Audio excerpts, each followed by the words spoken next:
It's April 6th. Today's reading, the account of the assault of the Levite by the men of Gibeah, is eerily similar to the Genesis 19 account of the events of Sodom. The vicious rape and murder of the concubine by the town's mob are unprecedented events in the life of Israel. The subsequent dismemberment of her dead body had its intended result. It shocked the nation into action, spurring them to demand justice. The refusal by the town's leaders to hand over the perpetrators is a de facto defense of their atrocities. So the other 11 tribes are determined to rid Israel of the gross injustice, and so civil war ensues. The events of today's reading and of yesterday's reading in chapters 17 and 18, where the young Levite offered himself as a priest for hire, illustrate just how dysfunctional religious life in Israel had become under the judges. There was very little accountability. God had established a zero-tolerance policy toward worshiping idols, yet the people were mixing Judaism with idol worship and other local pagan practices. The civilian and religious life of the nation was summarized by chapter 21, verse 25. In those days, there was no king in Israel. Everyone did which was right in his own eyes.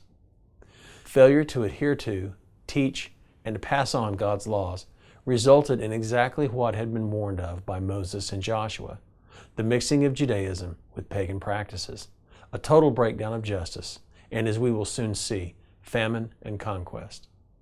This folly and calamity is not what God designed for His people.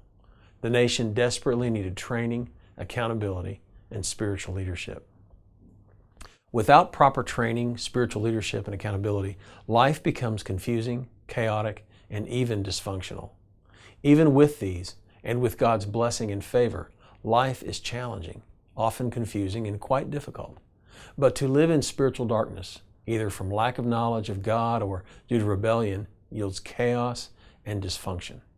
And we see it in today's reading, we see it in our culture, and we see it in our own personal lives.